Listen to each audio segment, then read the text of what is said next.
Welcome to Fireside Giants. My name is Alex with my co-host here, Anthony Rivardo. We got a couple things on the agenda today to talk about, my friends, and I hope you are enjoying this week as we get prepared to watch Giants versus the Cleveland Browns on Sunday at 7 p.m. Another preseason game. Hopefully we'll see some more positives from this week.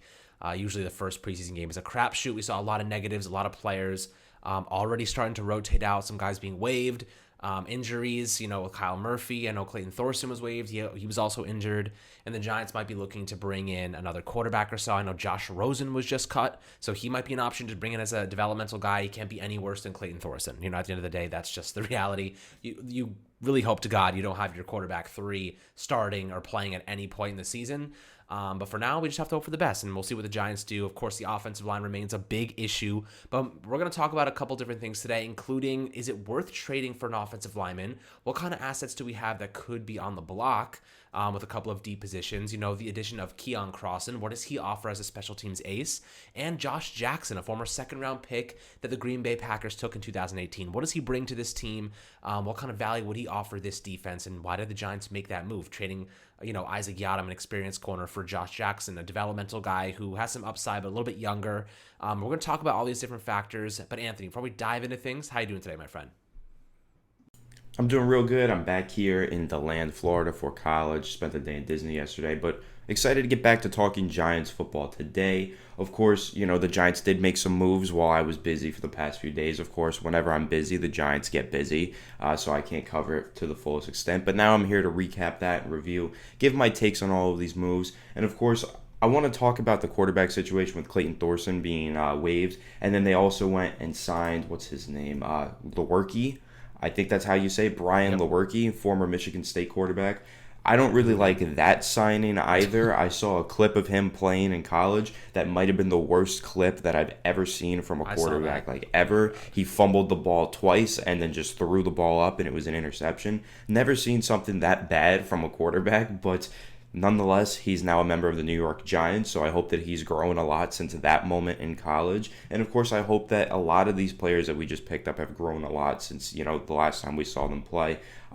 Josh Jackson, I think, is somebody who needs to grow and needs to develop. Never really developed to the fullest extent in Green Bay. And then Keion Crossen is a player that I actually think is pretty good, and I really like that signing, or at least that acquisition via trade. So I'm excited to talk about these things, give my takes, and round up the news with you, Alex.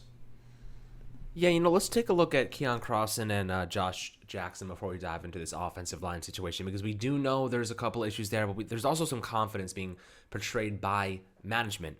But let's take a look at Crossen to start, because I know a lot of people were like, why are we trading away draft capital for Keion Crossen, a guy who basically is just a speedster.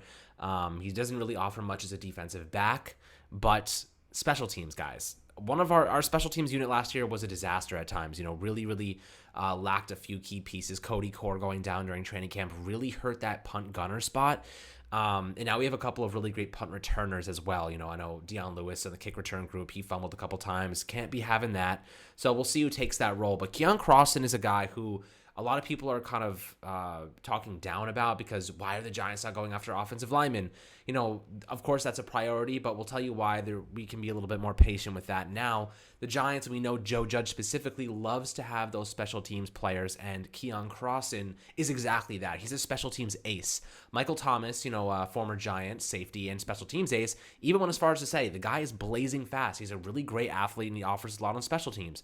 So when you have a guy like Michael Thomas who is that good of a special teams ace, saying that about him, it's something to keep in mind, someone to really value.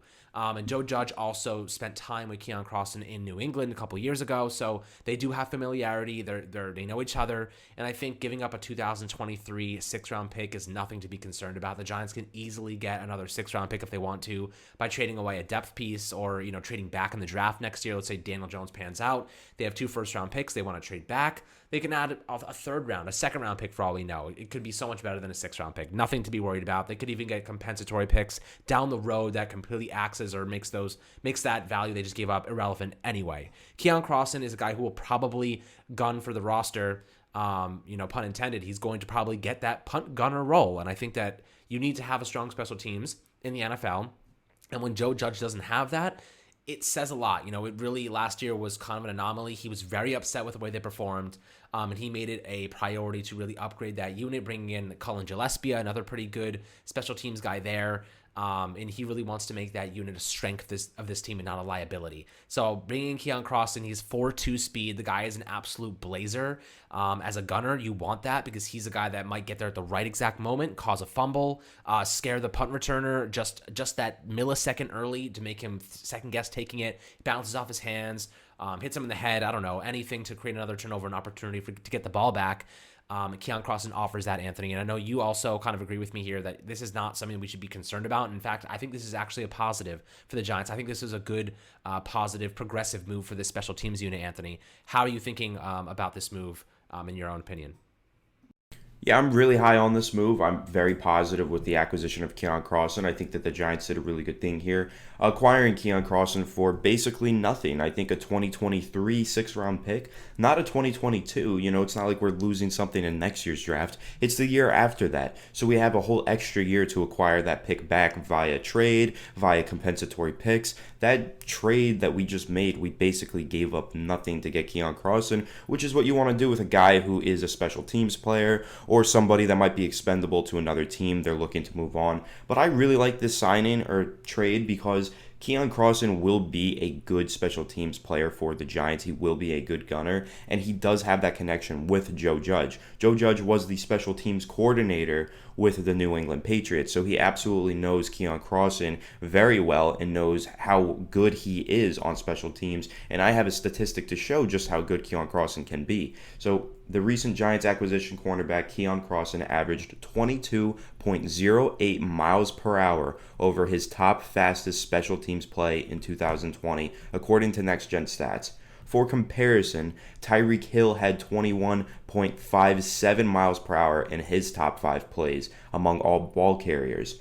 So this guy is actually straight line speed on the special teams plays, hitting a higher top speed than Tyreek Hill is when he's running with the ball in his hands. So definitely one of the fastest players in the NFL, and having that kind of speed as a gunner, going down the sideline, getting after the punt returner is really valuable. It's extremely valuable, not only just to go down there and, hit the punt returner, maybe force a fumble or tackle him, right after he catches the ball, but also for those punts that Riley Dixon is sending right towards the coffin corner. You got to get a guy down there fast enough so that he can keep the ball out of the end zone and down the ball inside the 10-yard line. That's all a timing thing, and it requires quite a bit of speed from a guy like Keion Crossen. So the Giants special teams unit, I think, has just been upgraded quite significantly with this acquisition, and I'm very excited to see Keion Crossen and the impact that he can have on the Giants special teams this upcoming season.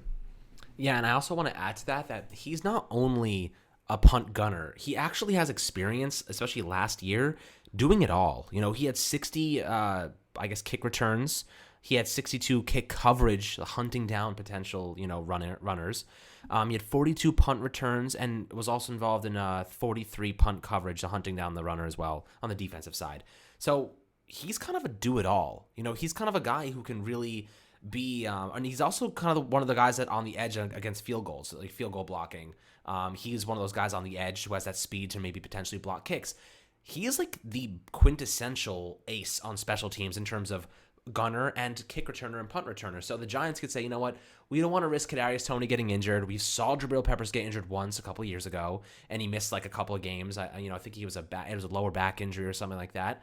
Don't put your best players in a position of injury or liability when you don't necessarily need to. You get a guy like Keion Crossen making very little. He's a former 7th-round pick in 2018. 5'10", 185 pounds. This is a guy who's 27 years old and for the most part can do it all across the special teams, returning kicks, returning punts, punt gunner, kick gunner, blocking field goals. He is like the perfect special teams person. And I think Joe Judge values that tremendously. And he looks at Isaac Yiadom and he's like, okay, he's basically just a reserve corner. You know what I mean? The Giants have the flexibility to be trading cornerbacks right now. You have Julian Love, you have Aaron Robinson, you have Darnay Holmes, you have Sam Beal still on the roster. You have a couple of quality players there who can fill in if need be, already having Adoree Jackson, already having James Bradbury, now Crossen, who's also a cornerback, he offers so much more value than Isaac Yiadom. So I think that, getting rid of him and bringing another corner is not a bad thing. But at the same time, we're talking about really two corners because we also got Josh Jackson. Now, what does Josh Jackson bring to this team? He's kind of a player that, kind of got lost in the fold with Green Bay as a former second round pick, 45th selection. His workout at the combine really was a little bit underwhelming. He ran a 4.56.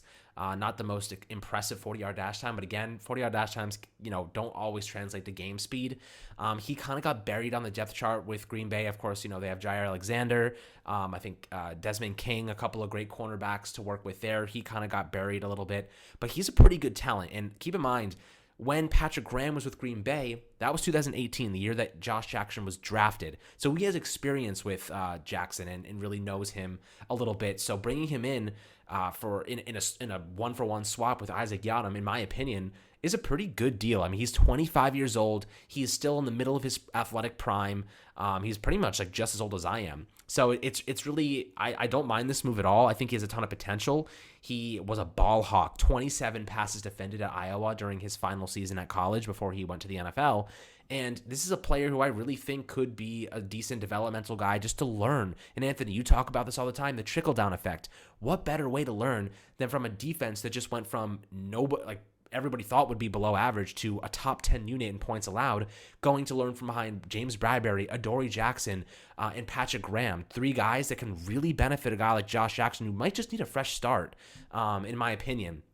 But he's a really athletic guy for the most part in terms of his instincts. He's a really instinctual cornerback, good man coverage cornerback. At least that's how they projected him coming out of college. And I think that's what the Giants see in him. I think that's what Patrick Graham sees in him. He's like, I want Josh Jackson because we can develop him to be a press man coverage corner.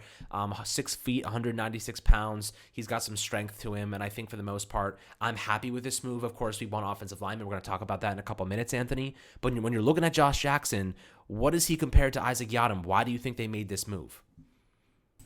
Yeah, I think the reason they made this move is pretty simple because you know me, I'm kind of an Isaac Yiadom fan, or at least I was when he was on the Giants. I thought that he was quality. I thought he was a decent backup, like a very good backup actually, because I thought that he could go out there as a starter and give you some quality games. He's not a good starter. You don't want him as a starter, but if you have to have him as a starter, he can do all right for you. And that's how I felt about him. And then going forward, I thought, now that he's moving into this backup role, that would be perfect for him because if there's an injury and he has to go out there and play the starting role, then he can, but he doesn't have to anymore. And again, like you mentioned, that trickle-down effect, and now that he's, CB4 or whatever he was, he can play against, backups or whatever. He doesn't have to have so much on his plate and so much pressure on the line for him. So I was a fan of Isaac Yiadom, but that's why I think that this move clearly says this is just about scheme and players that fit into the scheme. Because if that's my opinion on Isaac Yiadom, that's probably the exact same level of talent that you're getting with Josh Jackson,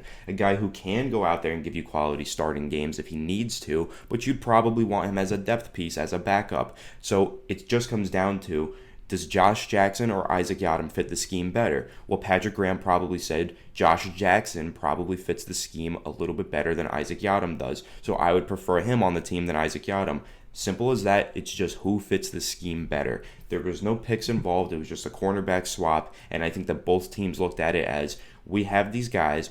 Neither one of these guys is supposed to be a starting player, but they can start if they have to. But our players don't fit the scheme, so let's make this swap so that we can get some players that do fit the scheme. I think that's the way that both teams looked at it, and so I do think that the Giants got a player who is a little bit of a better scheme fit now with Josh Jackson than they did, or than they had with Isaac Yiadom. And I think that's a good point to add. I also want to add that it's better to have a developmental player who has a lot of potential than to have an Isaac Yiadom who's really on a one-year deal and he's gone probably after the season anyway. You might as well bring in somebody who they might be able to mold and has untapped potential that Patrick Graham has familiarity with.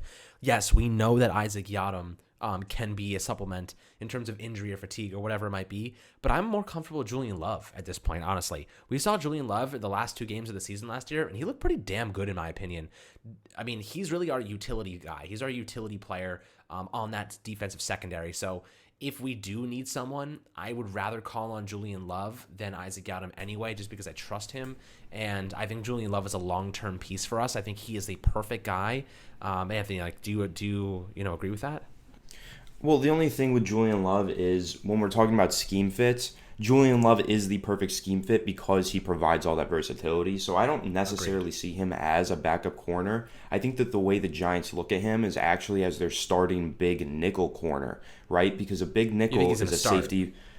Not necessarily start, but let me explain this. So big Okay. nickel is when a safety is playing slot cornerback. So I think that their big nickel, when they do run the big nickel personnel, he is their big nickel. So yes, he starts in that role. It's not a starting position because it's specific to a certain sub package. But when they play that sub package, I think that's how they look at him, and they're going to play that sub package a lot because they did last year. So he nearly played as much as a starter. Or if you take him and you combine Xavier McKinney, those two combined playing that big nickel role played starting level of snaps because the Patrick Graham defense really emphasizes big nickel formations. So I do think that they look at him as their starting big nickel. No, that's not a starting position, but they want him to play that role primarily, where you're basically playing safety and cornerback at the same time. So if you put him at out wide cornerback, you take that away from him. He's not playing as much big nickel. And the Giants really love to put three safeties on the field and have a field day. So I think that's what they're going to continue to do. Three safeties, even they like to have four safeties on the field at a time. Logan Ryan, Xavier McKinney, Julian Love, and Jabril Peppers, but they like to have Jabril Peppers play linebacker while Julian Love plays big nickel. And so basically he's playing corner and Peppers is playing linebacker. So then you just have your two safety set, which is your typical defense, but it's a little bit altered in that way. And that's really the beauty of the Patrick Graham defense. It is just so modern and so progressive, and it really emphasizes defensive back play. So I think that's the thing with Julian Love there, which is why I don't think they ever want to make him a full-time outside corner. They know that he can do it if he has to, similarly to Josh Jackson and Isaac Yiadom, but they don't want him to do that. They have another role for him where he fits better into the scheme, and I think that it is being a more versatile safety that moves around, being that utility guy as we mentioned, but also playing that big nickel role because the Giants defense loves to use big nickel personnel packages. Yeah, and we also know that they want to put Aaron Robinson in that spot too. So that's kind of an interesting concept as well. I totally agree with you. I think they will use Julian Love in that way. He's a pretty good run stopper. He's fearless. The guy always finds himself around the line of scrimmage. But I think they also want to kind of develop Aaron Robinson to be that big nickel. The problem is Aaron Robinson's been dealing with a core injury the last couple of weeks, if not months, so he hasn't even had a single opportunity to get on the field and train with this team. So to start the year, it's going to be Julian Love's job to lose for the most part. I don't think that he's going to let it go. I think he's a very good player who's really underrated. Honestly, he's one of my favorite players on this team just because of the versatility he offers, but also his work ethic, man. How many players do you know that come onto a team? And I think he was a fourth round pick, come onto a team and they don't have a bona fide spot, right? The Giants were like, we don't really want you to play outside boundary corner. Can you play slot? Or can you play this? Can you play that? And he was like, sure. He was like, I'll do whatever you want me to do. And he ends up being one of the most important players in the secondary, not because he's starting, but because he can supplement strong safety, free safety, slot corner, a boundary corner. The value that brings to a team, even though he's not playing every single snap, is tremendous. And that's what makes Julian Love so essential to this defense and why we are very optimistic that this secondary can be a top 5 unit, because even if a guy goes down, we have an above average player who probably is going to be starting on most other teams, waiting in the wings to take that spot. So the opportunity, if it arises, I'm pretty confident Julian Love will be a very good player and really supplement losses in a positive way.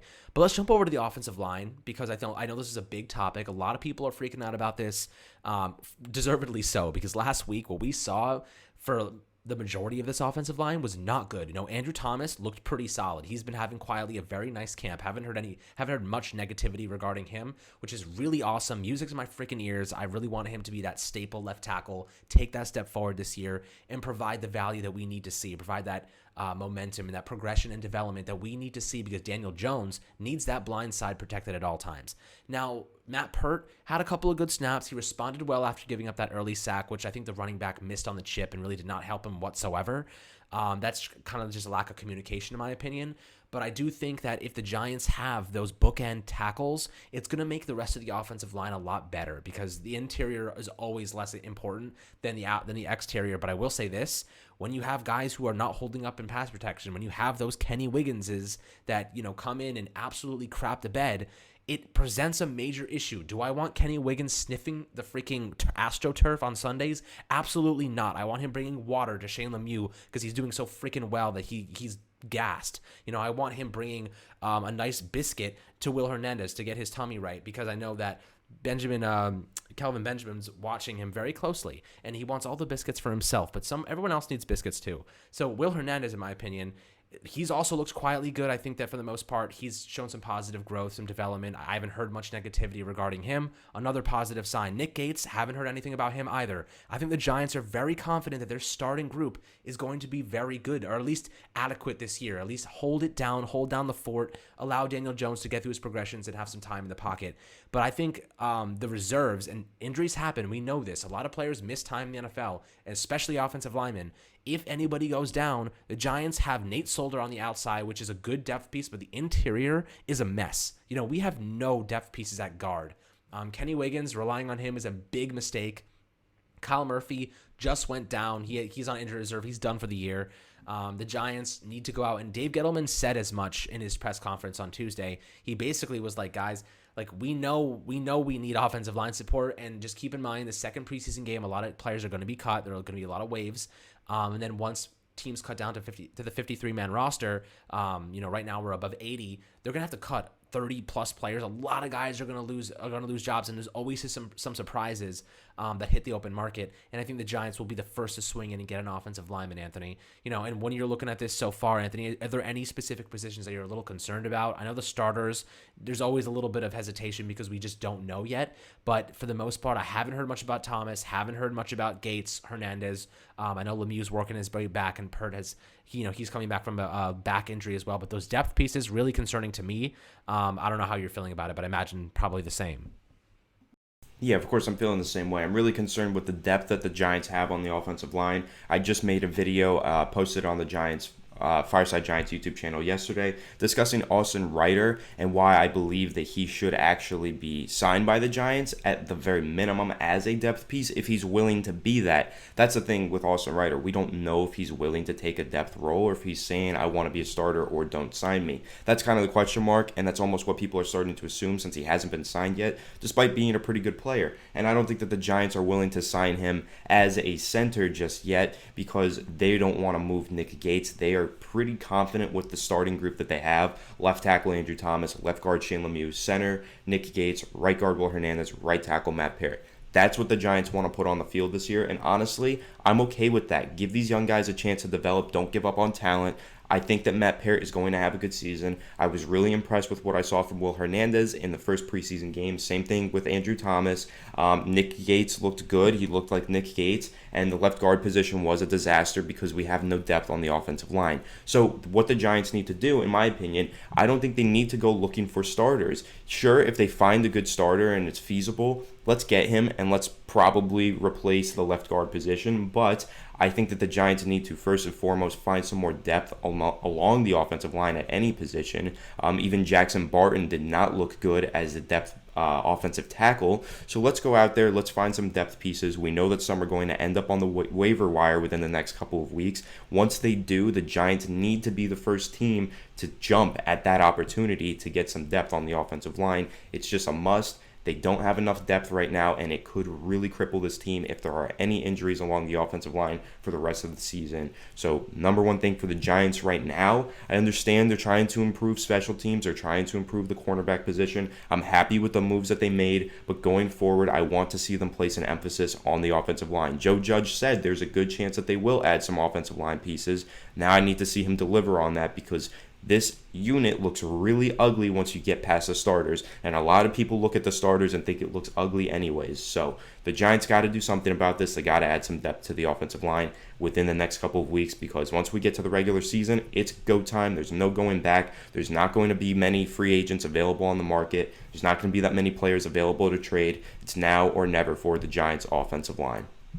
Yeah, and let's talk about one alternative idea, trading for an offensive lineman. What is the benefit of that? Who could be on that, trade scenario? Who could be included? I know Art Stapleton brought up the idea. It was not, he by no intention, was indicating that they will trade, but indicated that a couple players who might be worth considering in a trade scenario would be guys like Darius Slayton or Darnay Holmes. Now, the thing about that is Darnay Holmes is potentially our starting slot corner. Darius Slayton is a starting wide receiver, right? Those are two pretty much near guaranteed starters. The problem is offensive linemen are at a premium right now. Getting a good offensive lineman is borderline impossible. Nobody wants to trade away good offensive linemen right now. They're so hard to find. A lot of teams are having the same OL issue. You know what I mean? This is not something that's just the Giants are dealing with. A lot of teams don't have good offensive lines. And it's kind of becoming a trend around the league, getting these guys and getting them ready because the pass rushing is just so good now. The scheming is so good. Now, trading a Darius Slayton for an offensive lineman, you're trading a starting wide receiver. The best you're going to get is maybe an average offensive lineman, maybe. They're at such a premium now. You're just not going to get a great player. It's not possible unless you're giving away draft capital too. If you really want a top end, not even a top end, an above average starting offensive lineman, you got to give a first round pick and a Darius Slayton, or a first round pick and a Darnay Holmes, maybe even more. You know what I mean? So trading those guys away, I'm not doing it simply based on the fact that we're just not going to get much value in return. So that's kind of how I feel about that. Do you feel a similar way? Do you think that trading guys like that might be a mistake? Yeah, I'm not a fan of that. I don't want to trade Darius Slayton. I don't want to trade Darnay Holmes either. That's the thing, right? When we're talking about developing young players, I want to see Darnay Holmes develop with the New York Giants. Young player, has a lot of potential, showed a lot of great things in his rookie season and this summer, playing the slot cornerback position. Of course, he did come with a background as an outside corner. This kid has a lot of potential, and I want to see him realize it on the Giants, not on another team. He's a player I don't want to see traded. I understand what Art Stapleton's saying, though. There are some young assets at positions of depth that we could look to move. And sure, Darnay Holmes and Darius Slayton might be the names that you bring up in that situation, but ultimately, I like what the Giants are building. I want to see them continue to build it out with these players that they have, and hopefully just find some depth on the offensive line through the waiver wire, because at this point, I don't think they're getting a starter, and I don't want to give up any significant assets to get one, because there are some pretty decent offensive linemen on the starting unit, in my opinion, already. I like Andrew Thomas a lot. I like Matt Parrott a lot. I'm starting to come around to the Will Hernandez hype train once again. So I feel okay. Nick Gates, too. I really like him. So I feel somewhat okay with the starters. I'm still scared by them, but I do feel somewhat okay. So I just want the Giants to add some depth, and I don't want to see them give up quality starting players at other positions to get depth. Unless they're getting a bona fide Pro Bowl offensive lineman or really good offensive lineman that's established in this league and we know that he's a good player, like when they traded for Kevin Zeitler. They traded Olivier Vernon for Kevin Zeitler. A move like that made sense because you're taking a position of depth, you're trading the player away, and you're gaining some talent at another position of need. That would make sense to me, but that's what I mean. I need a guaranteed quality starter in the NFL, and I don't know if the Giants actually have what it takes to gain something like that, and I don't know if there's many teams around the league that are willing to part with an asset like that right now. I don't know if you remember, but I was probably the most, the biggest proponent of not wanting to get rid of Kevin Zeitler. I don't know if you remember this, but I was begging the Giants, please. They rolled over, and it makes no freaking sense to me, right? It still doesn't. Yes, they added Kenny Galladay. Yes, they added some Adoree Jackson, a couple of quality players. But for the life of me, Anthony, for the life of me, what the hell is the point of letting your best offensive lineman go when you're rolling over that money to a position that requires your quarterback to have time in the pocket, right? The first step to wide receivers playing well is the quarterback having time to throw the freaking football. Am I crazy for that? I still am not understanding why the Giants, and I get they saved a lot of money in the process, but we also signed a crap ton of players that probably will get cut anyway or really just have no impact. Maybe ask Kevin Zeitler to restructure his contract. I don't know. Extend him and then kick the cap down a year or 2 years. I don't know. You could do so many different things. I've never wanted to get rid of Kevin Zeitler. I never wanted that, and this is why. We are staring a big-ass problem at guard in the face right now. If Lemieux sucks or if Hernandez goes down and we have Kenny Wiggins, the turnstile, letting guys get to Daniel Jones, we're in big freaking trouble, my friends. Anthony, are you still feeling the same way? Do you feel the same way I do? Because I don't know if you recall, I was very much against letting Kevin Zeitler go. Yeah, I recall. The only thing is, I understand that the Giants are much higher on guys like Will Hernandez and Shane Lemieux than the general public. Like, they're much more confident in the players that they have than you and I are. So when they moved on from Kevin Zeitler, Zeitler, money invested. You know what I mean? They have barely any money invested. Right, but I think that's what they want. I think they want little amount of money invested in the offensive line because they want it to be a young unit that can grow with a young coach like Rob Sale, which I understand. Sure. I get that. I just think there's different perceptions. Like, they perceive it as they have a lot of quality, young talented players on the offensive line, and they want to develop them. We see it as these young, quality, talented players are not that likely to actually reach their full potential. Not all of them, at least. Some of them might. All five. You're right. They're betting on all five of them to be good, which is ridiculous.